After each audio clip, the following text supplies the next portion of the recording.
వెళ్ళి మీ అమ్మని అడగమ్మా, నాకు చాలా పనుంది.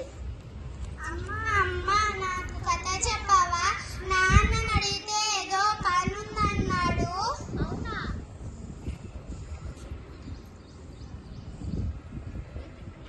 అవునా, ఏదో పనుందన్నాడా?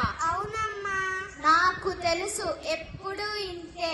సీఎం కూడా ఇంత బిజీగా ఉండడు. నాకు వంటింట్లో పనుందమ్మా, వెళ్ళి మీ అమ్మనడు నానమ్మని అడుగుపో తల్లి. వీళ్ళిద్దరు ఎప్పుడు ఇంతే, కథ చెప్పరు, పాట పాడరు. అసలు నేనేమడిగినా పనుంది పనుంది అంటారు. నానమ్మ నానమ్మ, నాకు కథ చెప్పవా?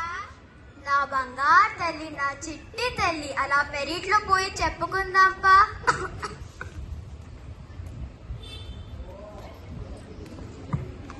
ఏంటే ఏదో పాచిపోయిన వాసన వస్తుంది? ఏం లేదండి, నిన్న మిగిలిపోయిన ఉప్మా ఉంటే పాడేద్దామని వెళ్తున్నా. అంత ఎక్కువ ఎందుకు చేసావే?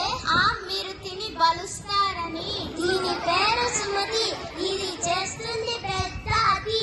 దీనికి లేదు అసలు మతి, ఇది ఒక పెద్ద కోతి. మీకు పగులుద్ది మూతి.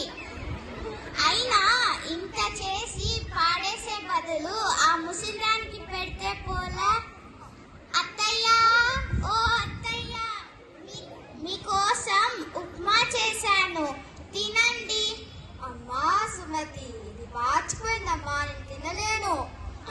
పాచిపోయిందంట, పాచిపోయింది. మీకోసం వేడివేడిగా జీడిపప్పులు వేసుకుంటావాలా ఏంటి?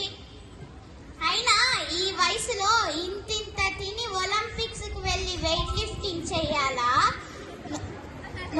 సిగ్గు లేకపోతే సరే, చిచ్చి పెట్టింది తిని ఒక మూలన పడుండు. ఏమండి ఏమండి, నేను ఈ ఇంట్లో ఇంత మందికి చాకిరీ చేయలేనండి. నీకు ఇప్పుడు ఏమైందే? ఇంకా ఏం కావాలండి? మీరు పొద్దుననగా ఆఫీస్కి వెళ్తారు, పాపేమో స్కూల్కి వెళ్తుంది. మీరు వచ్చేంత వరకు ఆ ముసిదానికి సేవలు చేయలేక చస్తున్నా. అంత గొప్ప సేవలు ఏం చేస్తున్నావే? నేను చేసింది మీకు చెప్పాలా ఏంటి? అర్థం చేసుకోలేరు. సరే సరే, నేను ఇప్పుడు ఏం చేయమంటావో చెప్పు. ఈ ఇంట్లో నేనన్నా ఉండాలి, ఆ ముసిదన్నా ఉండాలి.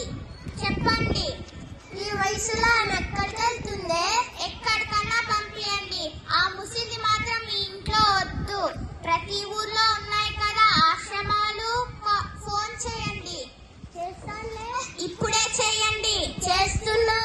హలో, అనంతపూర్ ఆశ్రమమా అండి? ఒక ముస్లావిని మీ ఆశ్రమంలో చేర్చాలనుకుంటున్నాము.